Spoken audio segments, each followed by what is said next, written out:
Fear and anxiety are stealing your life. They hold you back, keeping you stuck in your head, overthinking every little thing, paralyzed by what-ifs that never actually happened. Sound familiar? You wake up with this invisible weight pressing down on you. Your mind races, your heart pounds, and before the day even begins, you're already exhausted. You tell yourself, I just need to calm down, but that doesn't work, does it? Because fear isn't logical. Anxiety doesn't listen to reason. And here's the truth. If you wait to feel ready before taking action, you'll be waiting forever. That's why today we're going to flip the script. Fear and anxiety are not signs that something is wrong with you. They are part of being human. But what you do with them, that's where everything changes. Instead of letting them control your life, you're going to learn how to take control. You're going to stop waiting for confidence and start taking action, even when you're scared. Because confidence isn't something you're born with, it's something you build. And every time you take action in the face of fear, you prove to yourself that you're stronger than you think. So today, I'm going to show you exactly how to do that. Practical, science-backed strategies that actually work. No fluff, no vague advice, just real tools to break free from anxiety and fear for good. By the time we're done, you'll have everything you need to stop overthinking, stop doubting yourself, and finally step into the life you were meant to live. Ready? Let's do this. Think about how much of your life is shaped by fear. How many times have you said no to something you actually wanted to do? How often have you overthought a decision to the point where you talked yourself out of it? Fear convinces you that you are safer staying where you are, that avoiding risk is the best way to protect yourself. And anxiety? It keeps your mind racing, creating endless scenarios of everything that could go wrong. Together, they form a powerful cycle that keeps you trapped in your comfort zone. Except it's not actually comfortable, it's just familiar. The problem with fear and anxiety is that they operate on an emotional level, not a logical one. You can't simply think your way out of fear. You can't just tell yourself to calm down and expect it to work. Because fear is a survival instinct deeply wired into your brain. It's designed to protect you, to keep you alert in dangerous situations, and in the past, when humans faced real physical threats, this response was crucial. But today, most of what we fear isn't a life or death situation. It's fear of embarrassment, fear of failure, fear of rejection. It's the fear of the unknown, of stepping into something where we don't have complete control. And yet our brains respond to these situations as if we are in actual danger. The same fight or flight response that helped our ancestors survive is now keeping us stuck in place, preventing us from taking the very actions that would help us grow. Fear and anxiety don't just affect your thoughts, they affect your entire life. They impact your relationships, your career, your health, and your happiness. You hesitate to express how you really feel because you're afraid of judgment. You avoid taking on new challenges at work because you don't want to risk failing. You put off making important decisions because you're scared of making the wrong one. Over time, this pattern leads to regret. You start to wonder what could have been if you had just been a little braver, a little bolder. And that regret, it's far worse than any discomfort you would have felt by pushing through the fear in the first place. What's even more frustrating is that fear and anxiety are sneaky. They don't always show up as obvious panic. Sometimes they disguise themselves as perfectionism. You convince yourself that you just need more time to prepare, more information, more practice. But what's really happening is that fear is making you delay action. Or maybe it appears as procrastination. You tell yourself you'll do it later, but deep down you know you're just avoiding the discomfort of stepping outside your comfort zone. Another way fear steals your life is by keeping you in a constant state of stress and overthinking. Anxiety convinces you that if you just think about something long enough, you can control the outcome. So you replay conversations in your head, analyze every possible scenario, and try to predict the future. But all that thinking doesn't lead to action. It leads to exhaustion. It drains your energy and keeps you stuck in a loop of worry. And the worst part? Most of the things you worry about never actually happen. Research has shown that the majority of our fears are completely irrational, yet we allow them to dictate our choices, our actions, and ultimately, our lives. But here's the truth. Fear will never fully go away. If you're waiting for the day when you feel 100% confident and fearless before taking action, you'll be waiting forever. Confidence isn't the absence of fear, it's the willingness to move forward despite it. The only way to take back control of your life is to stop letting fear make your decisions for you. Because every time you let fear win, you reinforce the idea that you can't handle what's on the other side of it. And that's simply not true. The first step to breaking free from fear and anxiety is recognizing how much they have been controlling you. Ask yourself, where in my life am I playing small because I'm scared? What opportunities have I avoided because of self-doubt? How often do I let my fears dictate my choices? Awareness is the key to change. When you start noticing how fear is influencing you, you can begin to challenge it. You can start taking small, deliberate actions to prove to yourself that you are capable, that you are stronger than your fear. Fear and anxiety don't have to steal your life. You have a choice. You can let them keep you stuck, or you can take action in spite of them. The moment you stop letting fear call the shots is the moment you start reclaiming your power. Because courage isn't about feeling fearless, it's about doing the thing anyway.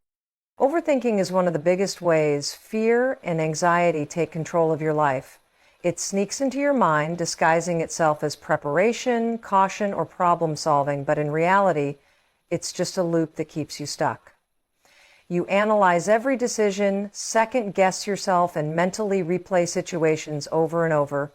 You tell yourself you're being responsible, that thinking things through is the smart thing to do, but there's a fine line between careful planning and paralyzing overanalysis. And if you're not careful, overthinking will keep you trapped in the cycle of fear, stopping you from making progress. At the root of overthinking is the fear of making the wrong decision. Your mind tells you that if you just think about something long enough, you'll find the perfect answer. You replay scenarios, searching for a way to guarantee the best possible outcome. You go over past conversations, wondering if you said something wrong. You obsess over choices, afraid of making a mistake. But here's the problem. There is no perfect answer. No matter how much you think, you can't predict the future. You can't control every possible variable, and the harder you try to find certainty, the more anxious and overwhelmed you feel. The what-if trap is one of the biggest reasons overthinking keeps you stuck. You start imagining all the things that could go wrong. What if I fail? What if they judge me? What if I'm not good enough? What if I regret this choice? Your brain creates endless worst-case scenarios, making every decision feel like a potential disaster. And because you're so focused on what could go wrong, you talk yourself out of taking action. You convince yourself it's safer to wait, to think a little more, to be 100% sure before making a move. But the truth is, that moment of absolute certainty never comes. The more you wait, the more fear grows, and the harder it becomes to take action. Overthinking also creates unnecessary stress and exhaustion. Your mind is constantly working, running through different possibilities, analyzing every detail, and the worst part? Most of the things you worry about never actually happen. Studies have shown that the majority of our fears are irrational. They exist only in our minds. But your brain doesn't know the difference between imagined danger and real danger. When you overthink, your body reacts as if the threat is real. Your heart races, your muscles tense, and you feel mentally drained. And for what? Worrying about things that may never happen? It's a never-ending cycle that takes away your peace of mind. Another way overthinking holds you back is by making even small decisions feel overwhelming. Have you ever struggled to choose between two options, even when both were good? That's because overthinking makes every decision feel like a life or death situation. You fear making the wrong choice, so you delay deciding at all. But here's something important to remember. Most decisions are reversible. You can make adjustments. You can learn from mistakes. What matters isn't making the perfect decision. It's making a decision and taking action. Because even if you choose the wrong path, you can always course correct. What you can't do is move forward while standing still. Overthinking also keeps you trapped in the past. You replay old mistakes, wondering what you could have done differently. You dwell on embarrassing moments, cringing at things no one else even remembers. You hold on to regret, beating yourself up for choices you made, but no amount of thinking can change the past. It's done. The only thing you can control is what you do now, and the more time you spend stuck in the past, the less energy you have to create a better future. So, how do you break free from overthinking and the what-if trap? The first step is awareness. You have to recognize when you're stuck in the cycle. Pay attention to your thoughts. Are you replaying the same scenario over and over? Are you delaying action because you're afraid of making the wrong choice? Are you spending more time thinking about problems than actually solving them? One of the most effective ways to stop overthinking is to take action immediately. When you catch yourself spiraling in doubt and hesitation, do something. It doesn't have to be a big step, just something to break the cycle. Send the email, make the call, take the first step. The longer you wait, the stronger fear becomes. But the moment you take action, fear loses its power. Another powerful strategy is to reframe your thinking. Instead of asking, what if everything goes wrong? Ask, what if everything goes right? Shift your focus from fear to possibility. Because while it's true that things could go wrong, it's also true that they could go incredibly well. And if you never take action, you'll never find out. The key to overcoming overthinking is realizing that you don't need to have everything figured out before moving forward. You don't need absolute certainty. You don't need a perfect plan. You just need to start. Because confidence isn't built through thinking, it's built through action. The more you do, the more you prove to yourself that you can handle whatever comes your way. And the more you prove that to yourself, the less power fear and overthinking will have over your life. Waiting to feel ready is one of the biggest lies we tell ourselves. We convince ourselves that the perfect moment will come, that one day we'll wake up with all the confidence, clarity, and motivation we need to finally take action, but that moment never comes. Because readiness isn't a feeling, it's a decision. And the longer you wait to feel ready, the more you train yourself to hesitate, to overthink, and to let fear control your life. Think about the things you've been putting off. Maybe it's starting a new project, having a difficult conversation, applying for a job, or making a big change in your life. You tell yourself you'll do it when you feel more confident, when the timing is better, or when you've done more research. But deep down, you know that's just an excuse. What you're really doing is avoiding discomfort. You're hoping that if you wait long enough, the fear will disappear. But that's not how it works. Fear doesn't go away before you take action. It only goes away after you take action. Confidence isn't something you magically wake up with. It's something you build through experience. The people you admire, the ones who seem fearless and capable, weren't born that way. They became confident by taking action before they felt ready. Every time they pushed through discomfort, they proved to themselves that they could handle it. And with each step forward, their confidence grew. If you're waiting for confidence before you start, you're going to be waiting forever, because confidence is the result of taking action, not the requirement for it. One of the biggest reasons we wait to feel ready is because we believe there's a perfect time to start. We tell ourselves, I'll do it when I have more time, or I'll start when things calm down. But life is never going to hand you the perfect moment. There will always be distractions, challenges, and reasons to wait. If you keep telling yourself that you'll start someday, that day will never come. The only perfect time is now, because action creates momentum, and momentum builds confidence. Another reason we delay action is that we think we need more preparation. We convince ourselves that we need to learn more, practice more, or plan more before we take the first step. But preparation can become a trap. It feels productive, but in reality, it's just another form of procrastination. No amount of preparation can eliminate uncertainty. At some point, you have to stop thinking and start doing. Because the truth is, you'll never feel 100% ready. There will always be fear, doubt, and uncertainty. But you don't have to eliminate those feelings to take action. You just have to move forward in spite of them. One of the best ways to break free from the "I'll do it when I'm ready" mindset is to commit to immediate action. The moment you feel hesitation creeping in, do something, anything, to move forward. Send the email, make the call, sign up for the class, take the first step.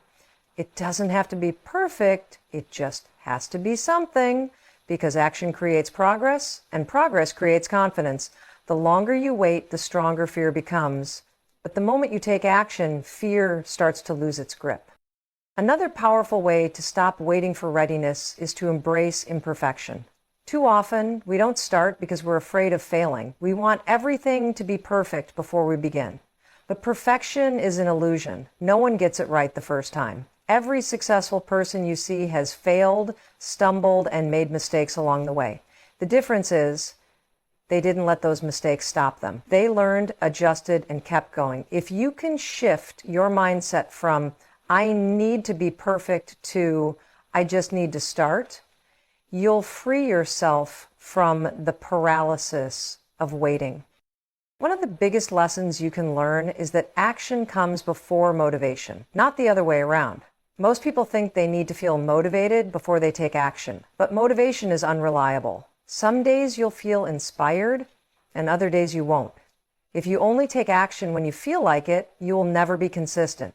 The real secret is that motivation follows action. When you start moving, even in small ways, your brain begins to generate momentum.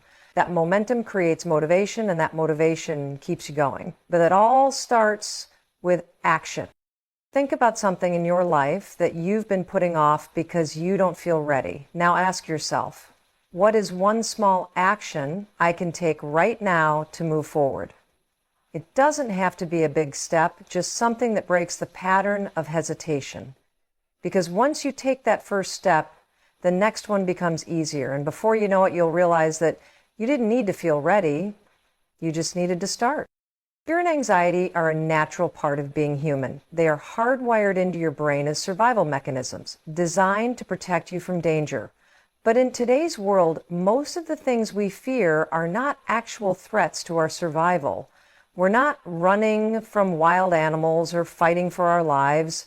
We're dealing with things like public speaking, making big decisions, stepping outside our comfort zone, or facing rejection. And yet our brains react to these situations as if they are life or death moments. That's why your heart races before a big presentation, why your stomach tightens when you think about taking a risk, and why fear feels so powerful. But here's the truth. Fear and anxiety don't mean something is wrong. They mean something is happening. And what you do in response to them is what makes the difference. Most people believe that in order to take action, they need to get rid of their fear first.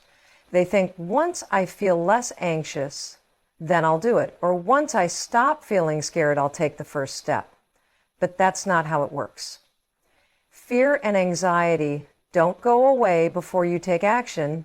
The more you wait for fear to disappear, the stronger it becomes. It grows in your mind, convincing you that you can't handle what's ahead. And the longer you hesitate, the harder it gets to move forward.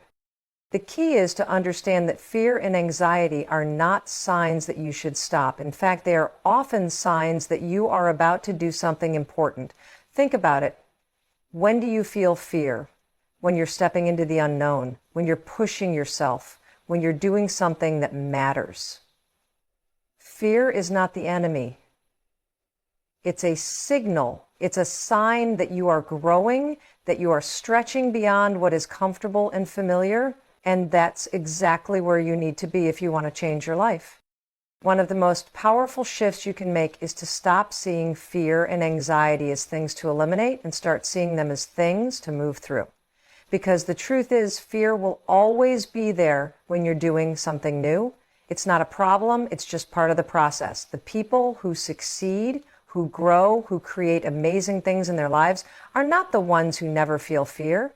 They are the ones who feel fear and take action anyway. They don't let anxiety stop them. They don't wait for permission from their emotions. They decide to act in spite of the fear. So, how do you do that? How do you stop letting fear and anxiety control your decisions? The first step is awareness. You need to recognize when fear is trying to take over. Pay attention to your thoughts. Are you making excuses to avoid taking action? Are you telling yourself that you're not ready yet? Are you imagining all the ways things could go wrong? That's fear trying to keep you stuck. And the moment you recognize it, you have a choice. You can listen to it and stay where you are, or you can acknowledge it and move forward anyway. The second step is to take immediate action. The longer you sit in fear, the stronger it gets. But the moment you take action, even a small step, you start to break its grip. Fear thrives in inaction. It grows when you hesitate. But when you move, when you do something, even if it's imperfect, fear begins to shrink. The best way to overcome fear is to prove to yourself that you can handle it. And the only way to do that is through action. Another way to take control of fear and anxiety is to change the way you interpret them.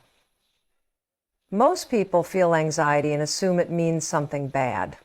They think, I feel nervous, so this must be wrong, or I feel scared, so I should stop.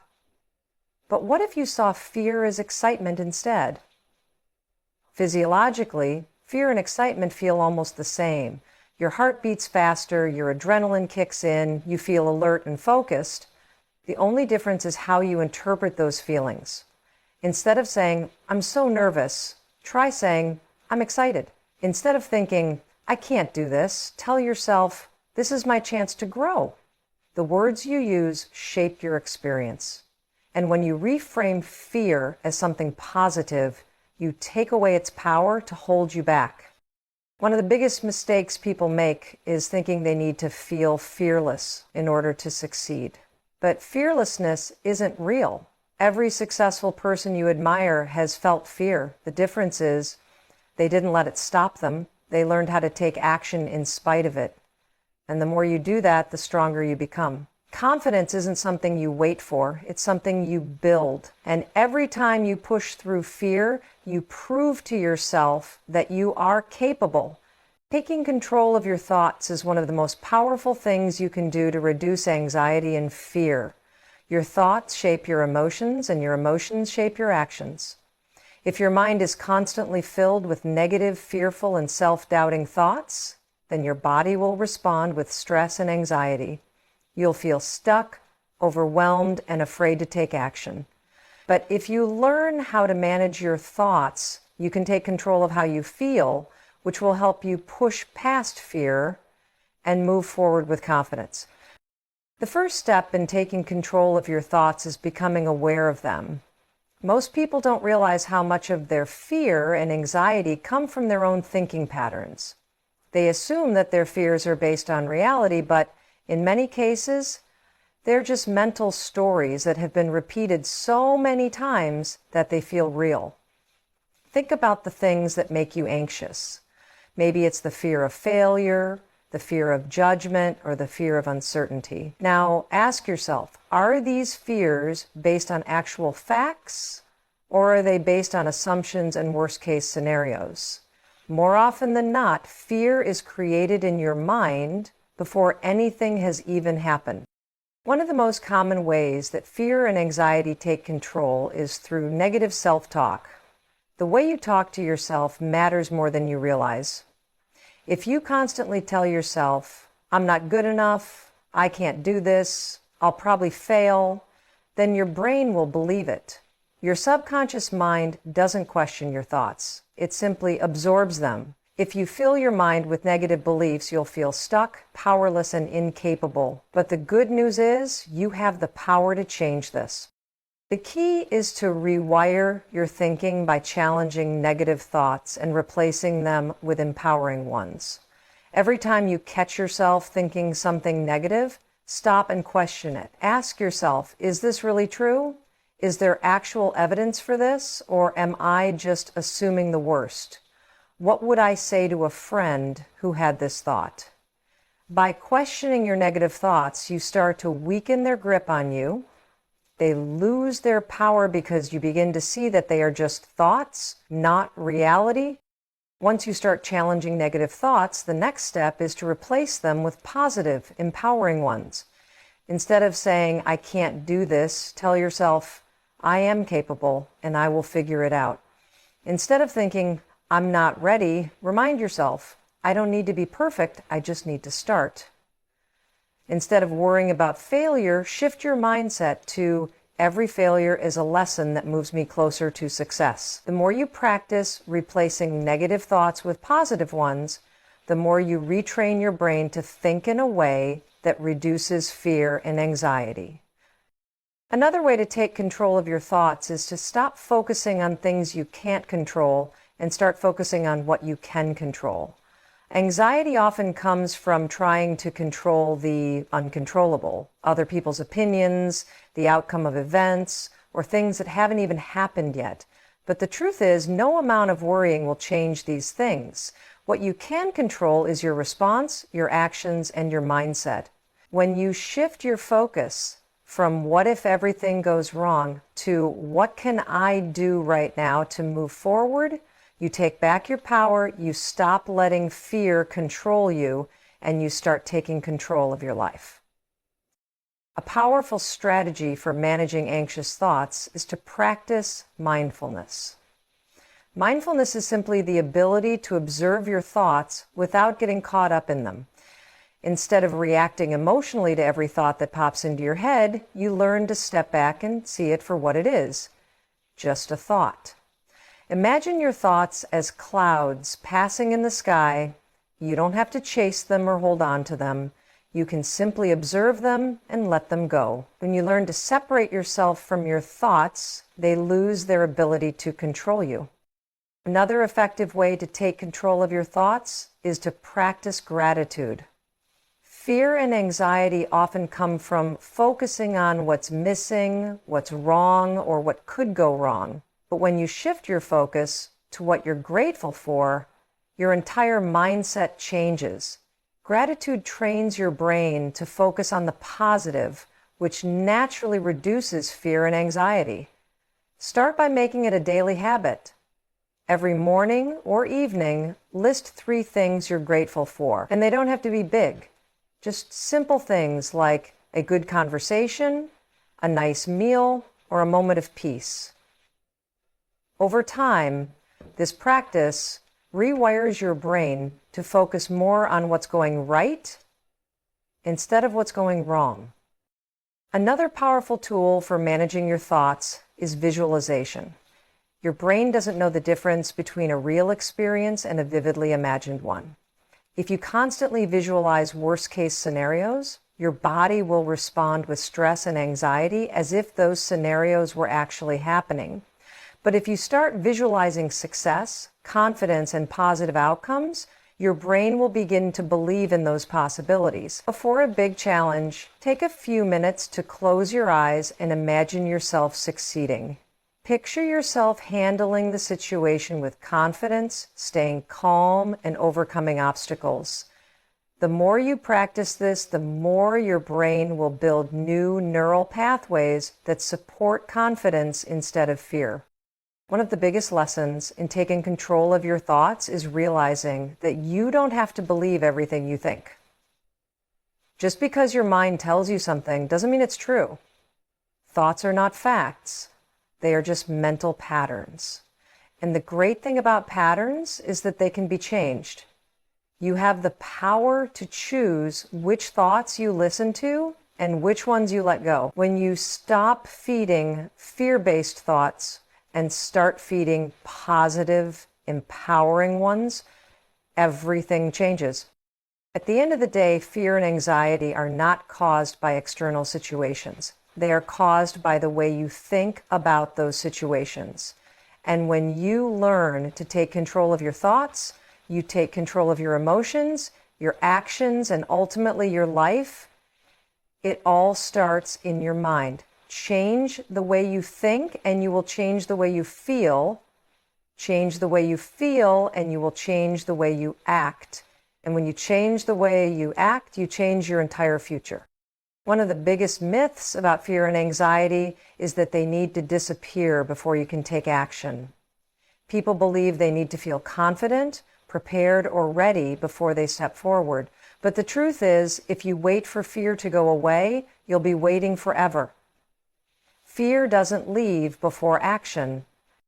Think about any big decision or challenge you've faced in the past. Maybe it was speaking in public, making a career change, starting a new project, or having a difficult conversation. Before you took that step, fear was probably loud in your mind. Your heart raced, your palms got sweaty, and your thoughts filled with self-doubt. But what happened when you finally did it? Even if it wasn't perfect, the fear started to lose its power. The moment you took action, you realized that your fears were exaggerated. That's because fear thrives in inaction. The longer you sit with it, the more powerful it becomes. But the moment you move forward, fear starts to shrink. One of the most important shifts you can make is to stop waiting until you feel ready. Readiness is a trap. It tricks you into believing that there's a perfect moment to start, a moment where you will magically feel confident and fearless. But that moment doesn't exist. The people who succeed in life are not the ones who wait until they feel ready. They are the ones who take action in spite of fear, uncertainty, and self-doubt. They understand that confidence is not a prerequisite for action. It is a result of action. Think about a time when you were scared to do something, but you did it anyway. Maybe it was the first time you drove a car, learned a new skill, or spoke in front of a group. In the beginning, you were nervous, but as you kept doing it, your confidence grew. Why? Because confidence is built through experience.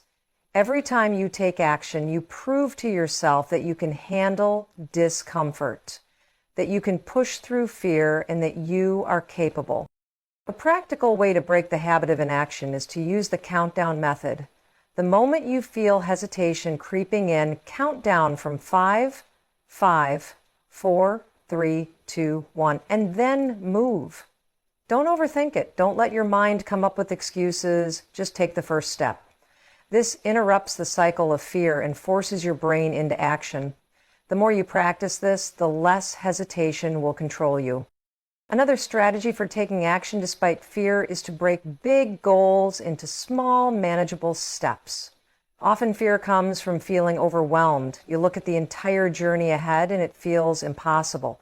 But if you focus on just the next step, it becomes much easier. Let's say you want to start a new career, but the idea of quitting your job, going back to school, or learning new skills feels overwhelming. Instead of focusing on the whole process, just ask yourself, what is one small thing I can do today? Maybe it's researching online courses, updating your resume, or reaching out to someone in the field for advice. When you focus on the next small step, fear becomes less intimidating. One of the most powerful ways to take action, despite fear, is to embrace discomfort. Fear is uncomfortable, and most people avoid it at all costs. But discomfort is not a bad thing. It's a sign of growth. Every time you step outside your comfort zone, you expand what you're capable of. If you only do things that feel safe and familiar, you stay stuck. But when you push yourself to do the uncomfortable thing, you become stronger. Instead of seeing discomfort as something to fear, start seeing it as proof that you're growing. Fear has a sneaky way of disguising itself as logic. It will tell you, now's not the right time, you're not ready yet, or you need more information. But deep down, you know the truth. You know when fear is holding you back. That's why it's so important to be honest with yourself. Are you waiting because you genuinely need more preparation, or are you waiting because you're afraid? If it's fear, then you need to push forward anyway. Another way to make action easier is to surround yourself with the right people. Fear grows when you're alone with your thoughts, but when you're surrounded by people who believe in you, it becomes easier to move forward. Find a mentor, a coach, or a supportive friend who will push you when fear tries to stop you. Sometimes just hearing someone say, "You've got this," is enough to help you take that first step.